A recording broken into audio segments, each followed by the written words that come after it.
I've had my Sony A7 IV for a little bit. I've had it since around July, and I love it. It's a really big upgrade for me. I'm going to do another follow-up video that you'll see later this month at home, that I'm record at home over my Christmas break, so which already happened for you guys because it's January. But this is something I want to talk about, is just the idea of switching between a micro four thirds camera and then to a full frame camera like this, just the challenges and the differences and the upgrades really, because switching to these cameras is such a big upgrade, right?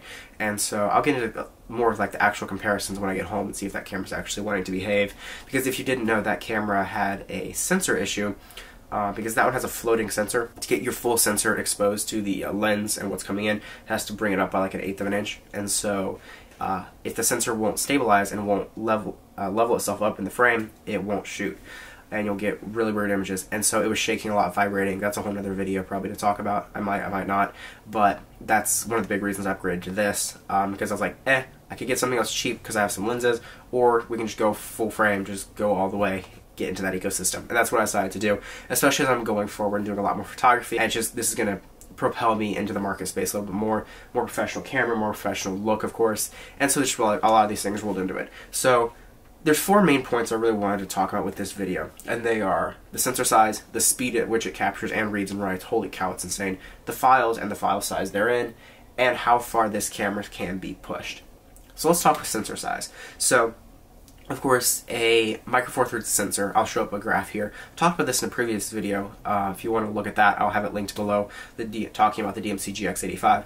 The sensor is very small in those, as it's a micro four thirds, which means that each lens, each focal length, is about half the size. So if I have a 25mm lens here, like this is a 24mm, that would be a 12 on my micro four thirds camera, which is great because that means your lenses shrink. I have a 300mm lens that's probably like this long, tiny, whereas 300s in full frame, you know, probably more like this. They're a lot bigger.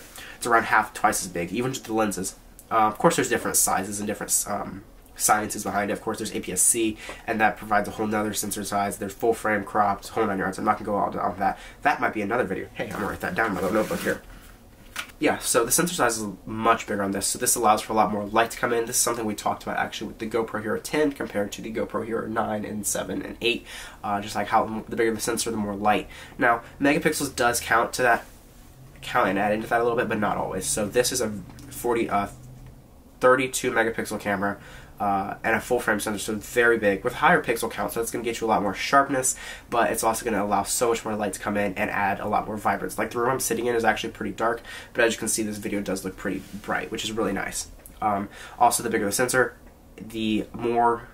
and of course this has to do with the lens as well, but the larger your sensor, the more natural bokeh you can get without post-processing. That's something we're seeing a lot of smartphones, especially with like the iPhone 14. The sensor is huge, and that allows for a lot more of that natural blur without turning on portrait mode and having software do it all.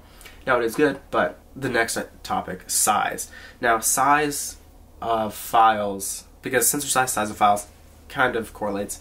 The size of these files are huge. Let me pull one up on my computer here.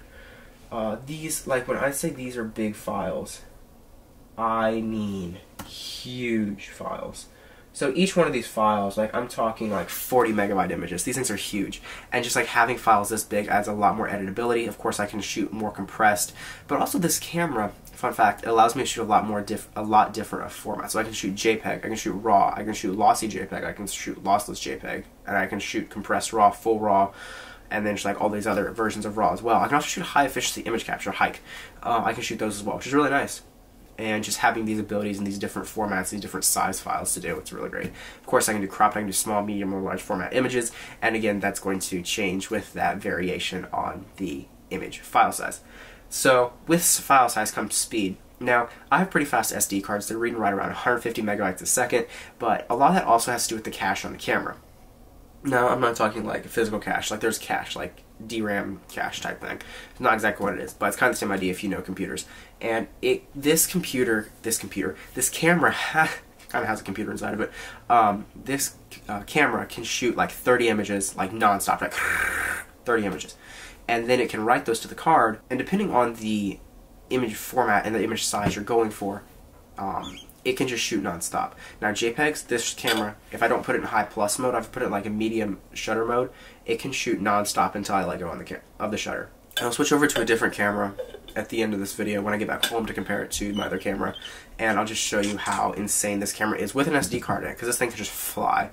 Of course, when you're shooting 40 meg images, it does take a little bit longer to write those, even if you have really fast cards. Now, I will say, if I had a CF Express card, which I may be getting, I'm gonna look at Black Friday deals, but that would allow me to shoot basically nonstop, which is really crazy, really insane, really awesome to be able to have that capability.